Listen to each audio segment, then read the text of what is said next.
ialah tempat ibadat. Istilah itu berbeza lah. Baik. Wasa'a fi kharabiha. Turun ayat ini mengkhabar daripada orang Rom yang meruntuh akan Baitul Maqdis, atau pada orang musyrikin Arab tatkala menegah mereka itu akan Nabi SAW daripada Baitullah tahun Hudaybiyah. Ada beritahu dalam kitab. Tapi ayat ini dipakai umum sampai hari ini. Makna bukan hanya Masjid Nabawi, Masjidil Haram, Masjidil Aqsa sahaja, tapi mana-mana masjid tak boleh diruntuh. Dalam dua makna runtuh, ulama mentafsir antaranya makna runtuh masjid, satu lagi maknanya meruntuh program yang ada dalam masjid. Maknawi dan zahir, zahir dan yang nampak dan yang tak nampak. Yang nampak runtuh masjid saja, ataupun dia tak runtuh masjid, cuma dia menggagalkan program yang dibuat di dalam masjid. Itu makna meruntuhkan masjid. Maknanya menggagalkan pengimarahan masjid. Orang dah buat program elok, dia pergi halang. Tak siapa tak ada pergi. Contohnya, tak boleh buat dalam masjid dan sebagainya. Program itu, halangan itu hukumnya haram.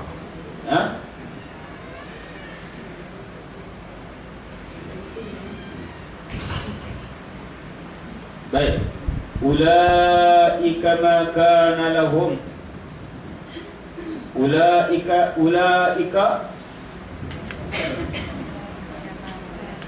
ma kana lahum. Ambil yang ni kuat.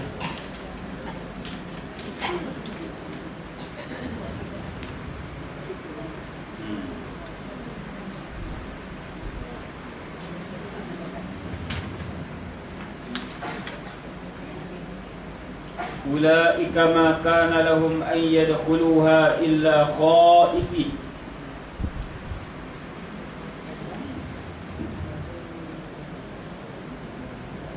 Apa nama angin ditiup cari tak jumpa orang.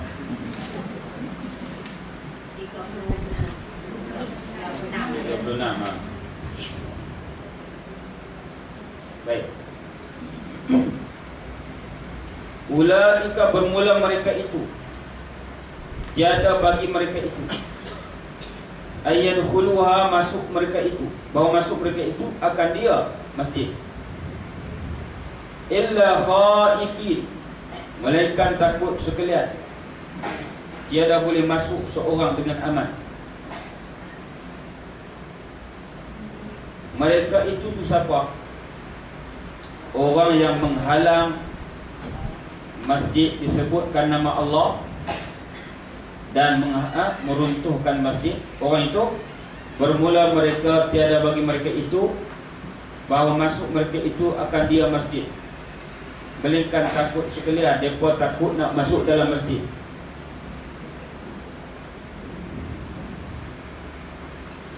Itu satu makna. Ma yanbaghi li ulaika alladhina yahuluna bainal masajid wa dhikrillah wa yas'auna fi kharabiha an yadkhuluha illa khaifina min Allah limakaniha min asy-syarafi wal karamah. Dua makna.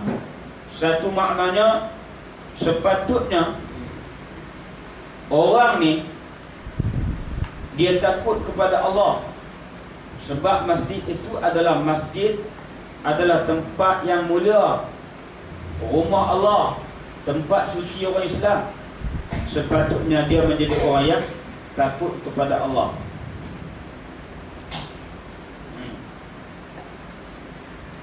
Jadi orang yang meruntuhkan masjid, orang yang menghalang program masjid ni, orang yang tak takut pada Allah. Satu makna. Satu lagi maknanya, orang yang menghalang agama Allah Ta'ala ini, dia tak berani masuk masjid kerana takut mereka itu akan dihalau daripada masjid oleh orang yang beriman. Itu makna yang kita tengok sini, melainkan takut sekalian tiada boleh masuk seseorang dengan aman. Orang yang menghalang orang menyebut nama Allah dalam masjid, orang kafir. Mereka takut nak masuk dalam masjid kerana mereka tahu mereka buat salah. Sebab itu masjid adalah tempat yang karamah, tempat yang mulia, tempat orang Islam berkumpul memohon pertolongan kepada Allah Ta'ala. Sebab orang kafir dia takut dengan masjid. Nak ampiak dengan masjid boleh takut. Terutamanya orang Yahudi. Sebab orang Yahudi antara yang mereka dengki kepada orang Islam ialah sembahyang Jumaat, sembahyang Jumaat. Yang Nabi sebut antara benda yang orang Yahudi dengki kepada orang Islam ni ialah adanya sembahyang Jumaat dan adanya perkataan amin, amin dalam sembahyang, amin dalam lepas baca Fatihah, takmin imam dengan makmum tu. Orang Yahudi dengki, takut sebab mereka tak tahu benda tu. Sebab itu kalau boleh mereka nak jauhkan umat Islam daripada masjid. Lepas itu kita kena isi masjid. Kita lah orang yang mengaji ni, kita lah orang yang akan isi program di masjid. Sebab itu tuan-tuan, kita buat program hari itu, paksi buat kerjasama dengan Masjid Seri Empangan, Masjid Putih orang panggil. Kita buat masjid majlis Maulid Rasul, kita panggil Syekh Zainal Asri. Untuk kita buat program hari itu, alhamdulillah, saya rasa tuan-tuan puan-puan banyak pergi, ramai. Dalam sejarah masjid itu kata Tuan Imam Ustaz Ruslan kata inilah program yang paling ramai, dan kita cuba nak buat lagi program macam itu insya-Allah, supaya masjid ni diimarahkan bukan hanya dengan sembahyang saja, tetapi dengan program-program yang seumpama itu. Insya-Allah kita cuba buat. Kemarin siapa yang pergi ke Mentalun? Ada tak tuan-tuan perempuan yang pergi Mentalun kemarin? 4 hari bulan dia buat selawat 2 jam dah. Cikgu esok ke tak? Alhamdulillah ramai. Alhamdulillah ada wakil kita seorang pun pada. Saya tak boleh pergi, ada program tu. Dah kerja, maaf kerja. Jadi insya-Allah tuan-tuan kita cuba buat lagi program macam tu. Kalau di Kedah boleh buat program solawat 2 jam kemarin. Di Dewan Mentalun, Seri Mentalun, Al-Ustaz, insya-Allah kita cuba buat, kita minta guna masjid yang ada ni, kita kerjasama dengan masjid supaya masjid itu dapat diimarahkan. Kita selawat, kita majlis yang mengisi hati kita insya-Allah. Jadi mudah-mudahan kita tidak ada halangan. Itu siapa yang nak menghalang, maknanya dia jadi orang yang tidak takut kepada Allah Subhanahu wa ta'ala.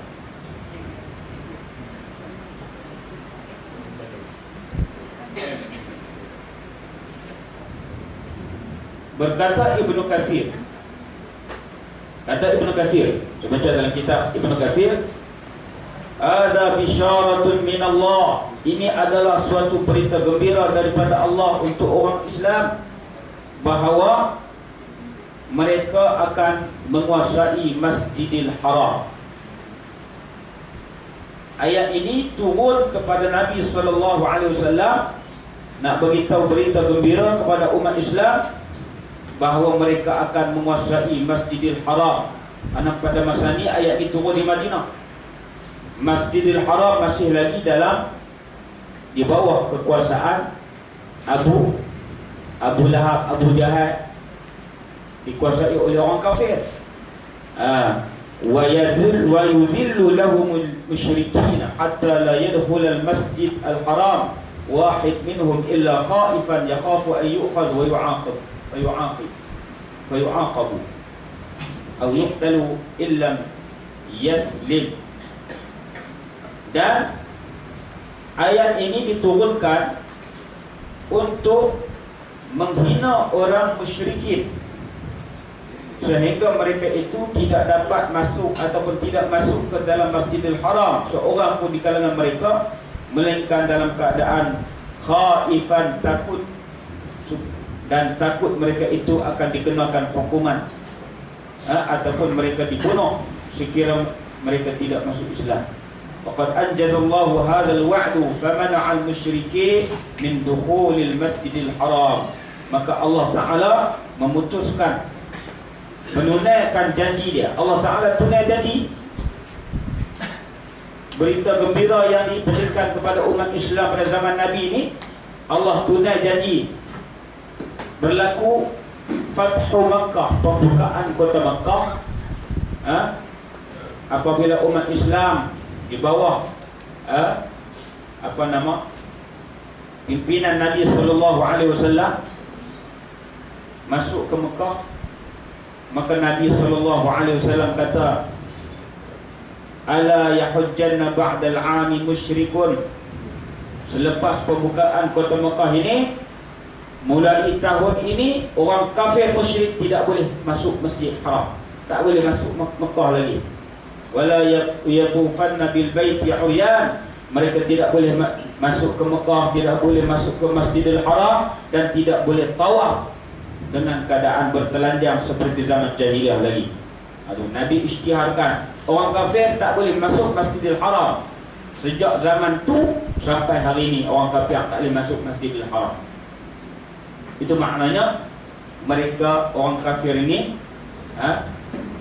dihina oleh Allah Subhanahu wa ta'ala. Lahum fid dunya khizyun. Bagi mereka itu di dalam dunia itu kehinaan dan suruh bunuh dan tawan dan ambil jizyah. Apa bentuk kehinaan yang Allah Ta'ala berikan, kenakan kepada orang kafir ini? Disuruh bunuh. Maknanya ada di kalangan orang kafir, pimpinan kafir yang dibunuh oleh Nabi SAW, walaupun mereka tuduh bergantung di lampu Kaabah. Pasal apa? Tak boleh harap buat ni. Nabi banyak, Nabi ampunkan. Izhabu wa antum mutlaqa. Kamu bebas. Bila Nabi masuk ke Mekah, orang-orang kafir yang banyak yang tak beriman lagi itu, Nabi kata, kamu pilih antum mutlaqa, aku bebaskan kamu. Semua bakal masuk Islam lepas tu. Idza jaa nasrullahi wal fath wa ra'aitan nasa yadkhuluna fi dinillahi afwaja. Kamu lihat ramai orang masuk Islam.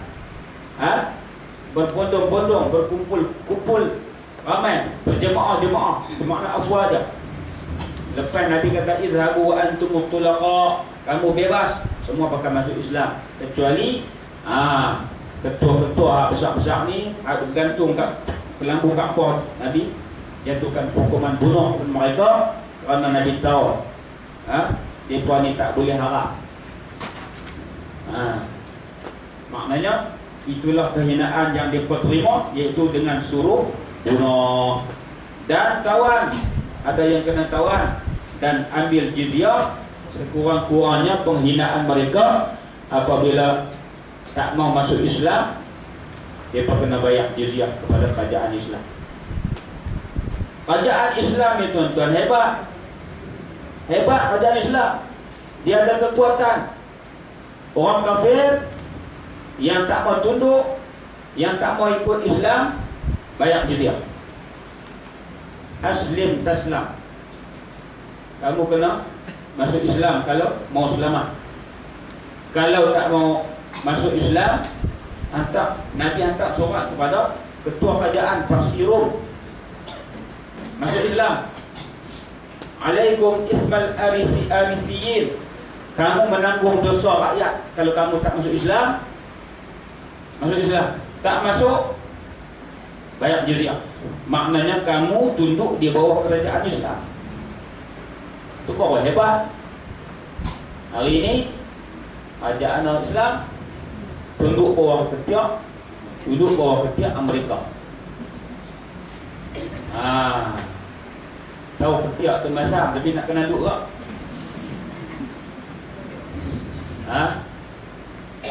Tapi alhamdulillah perkembangan mutakhir ini, kita tengok di mana? Tunisia jatuh, Mesir jatuh, Libya dia tunggu masa. Sebelum ni kita berkata Gaddafi ni lawan Amerika. Hebat. Rupa-rupanya berlakon saja. Gaddafi. Kos bukan jadi kau. Gaddafi. Yaman. Jordan cepat dia tukar. Sebelum jadi apa-apa dia tukar dah. Jadi pandai terdik tu. Tunggu masa aja tuan-tuan. Tunggu masa aja. Baik. Walahum fil akhirati azabun azim. Dan bagi mereka itu pada akhirat itu azab yang sangat besar, yaitu neraka, dan telah turun tatkala ta'an. Ayat ni turun tatkala ta'man cerca. Diterjemah. Ta'an tu bahasa Arab, bahasa Melayu adalah cerca Yahudi pada nasakh kiblat atau pada sembahyang sunat atas kenderaan pada musafir. Di mana habis dah ni? Dan telah turun tu, tuan-tuan buat kurungan sikit. Itu mula situ. Azab yang sangat besar, iaitu neraka. Titik. Tak tu, tak ada station. Cara baca terus sambung tak faham. Titik kan tu. Ataupun buatlah garis kat mana pun, menandakan di situ berhentinya ayat dia. Ayat baru. Dan telah turun. Baca kitab lama kan nampak tu. Dan telah turun tatkala ta'an cerca Yahudi pada nasakh kiblat. Orang Yahudi ni depa cerca. Apa makna cerca? Depa pergi, depa caci, depa kata pada Nabi SAW, kata pada Islam pada nasakh kiblat Allah Ta'ala suruh Nabi buat apa?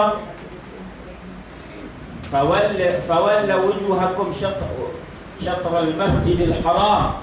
Alihkan kiblat kamu ke arah Masjidil Haram. Sebelum tu Nabi menghadap ke Baitul Maqdis. Allah Ta'ala perintah alihkan kiblat kepada Masjidil Haram. Itu berlakunya Masjid Qiblatain. Tuan-tuan di Masjid Qiblatain lari tinggal satu kiblat. Tuan Haji Zainal betul no? Lari tinggal satu kiblat. Dulu dua kiblat. Belah sana pun ada kiblat mihrab, belah sini pun ada mihrab. Kita masuk tengok mana bayar belah mana, tengok dia tulis ni bayar kiblat lari. Dulu ada tulis ayat Quran situ. Wa walli wajhaka syatral masjidil haram. Arahkan wajah kamu, kiblat kamu ke arah Masjidil Haram. Nabi tengah duduk sembahyang menghadap Baitul Maqdis, bayang asar, tiba-tiba turun ayat itu. Nabi pusing balik menghadap ke arah Baitullah. Pada masa itulah orang Yahudi kata, tu dia tengok apa, syak lebuni. Kita tetap pendirian ni ajaran salah, ajaran sesat. Dia kata masa menghadap ke arah Baitul Maqdis, dia kata hamba tengok tu dia Muhammad pun dia ikut kita. Tok nenek kita di Baitul Maqdis kata Muhammad pun menghadap ke arah kita. Nabi merasa tak sedap hati. Nabi harap-harap kalaulah boleh menghadap ke arah Baitullah, maka pada masa itulah qad nara taqallub wajhaka fis sama. Qad nara, Allah Ta'ala kata kami melihat kamu duk tengok kat atas lagi. Nabi tu tengah duk sembahyang tu berasa kalau bolehlah menghadap ke Baitullah. Allah Ta'ala tahu. Nabi tak minta lagi tuan-tuan. Baru Nabi tengok aja ingat dah. Allah Ta'ala Maha mengetahui kekasih dia, cita rasa kekasih dia. Allah Ta'ala kata fawalli wajhaka syatral masjidil haram. Arahkan kepada Masjidil Haram, Baitullah. Nabi tengah sembahyang 2 rakaat, Nabi pusing menghadap ke Baitullah. Sebab itu berlakunya Masjid Qiblatain. Ada 2 kiblat, 2 menghadap ke Baitullah, 2 menghadap ke Baitul Maqdis, 2 menghadap kepada Baitullah. Maknanya 2 rakaat. Lari tak tahu dengan duk buat tu dulu. Nak terai buat masuk dalam Masjid Qiblatain, lepas tu buat begitu kali. Tu Bid'ah ada. Dalalah sesat. Tak ada lah. Yang nyata dalalah mubinah. Tak. Baik. Orang Yahudi apabila Nabi SAW menghadap ke Baitullah, dia kata macam-macam kat Nabi. Dia main isu. Ada isu dia main. Ini Yahudi. Sampai hari ini. Atau pada sembahyang sunat atas kenderaan pada musafir di mana menghadap ia. Turun ayat ni dua sebab. Satu, kerana cerca Yahudi, arah kiblat Nabi bertukar. Yang kedua, turun kerana membolehkan kita sembahyang sunat atas kenderaan. Dan walaupun ketika musafir, ke arah mana saja kenderaan kita menghadap, kita boleh sembahyang sunat. Sembahyang sunat saja tuan-tuan, jangan sembahyang luar atas kereta. Sembahyang sunat boleh. Kita nak musafir, nak pergi Kuala Lumpur pagi ni, selalu duduk sembahyang duha. Sayang abang kan tereba seluruh sikit nak sembahyang. Tereba pun seluruh sikit kalau pakai tereba. Kalau sendiri kita pun Allahu Akbar. Ada wuduk lah, tak ada wuduk tak ada sembahyang. Allahu Akbar. Terbelah belah lain, kita pergi ke arah lain, boleh sembahyang sunat duha. Ataupun sembahyang sendiri, bawa kereta sendiri boleh. Buat kat mana boleh. Pegang steering elok. Allahu Akbar. Baca Bismillahirrahmanirrahim. Alhamdulillahirabbil alamin. Rukuk, Allahu Akbar. Mata tengok jalan lah. Sami Allahu liman hamidah. Sujud atas steering. Allahu Akbar. Mati syahid. Sujud batuk badan lah, dengan sujud atas steering. Tu bila boleh sat dia lah. Kalau tengok kereta tak ada, Allahu Akbar, subhanallahi wa bihamdihi, Allahu liman hamidah. Boleh sembahyang sunat. Apa sunat pun ketika musafir di atas kenderaan, kerana Nabi sendiri yang buat. Nabi naik kenderaan, Nabi naik unta ataupun kaldai, Nabi sembahyang sunat. Bila tibanya masuk waktu sembahyang fardu, Nabi turun sembahyang menghadap kiblat di bawah. Itu kemudahan tuan-tuan. Nak buat dan tak buat je. Kita tak musafir pun tak buat. Bukan musafir di mana pun. Tak musafir tak buat, tiba-tiba musafir nak buat. Itu pelik lah. Tak musafir tak buat pun, bila nak kereta nak buat. Itu pelik lah. Boleh tapi pelik lah. Boleh tapi pelik. Benar tapi pelik tapi benar. Kalau dia tidak buat selalu di rumah, dia tak boleh nak. Pasal nak cepat nak digan masa di Kuala Lumpur tu, ada mesyuarat ke, ada apa ke, tak boleh, tak semayang duha ni, tak semayang duha ni, boleh semayang tahiyat. Tapi kalau tak pernah buat, tiba-tiba nak semayang tahiyat tu, kata pelik tu, boleh tapi pelik. Baik. Walillahil masyriq wal maghrib. Ini baru masuk ayat kita. Walillahil masyriq wal maghrib, milik bagi Allah Ta'ala masyriq dan maghrib, timur dan barat. Kita yang kita tahu maghrib, sebab kita namanya maghrib. Masyriq dengan maghrib ni timur dengan barat. Walillahi, milik bagi Allah. Lam itu tuan-tuan, lillahi, lam tu maknanya milik. Milik bagi Allah, sebab tu dia terjemah milik bagi Allah. Li tu, li. Hada li. Ayat ini untuk saya. Saya pun minum lah. Hada li. Li untuk saya. Lillah untuk Allah. Maknanya milik Allah. Milik bagi Allah Ta'ala masyriq dan maghrib. Arti bumi sekaliannya. Bila kata timur dengan barat tu milik Allah, maknanya Allah memiliki segala sekaliannya. dunia ni adalah milik Allah.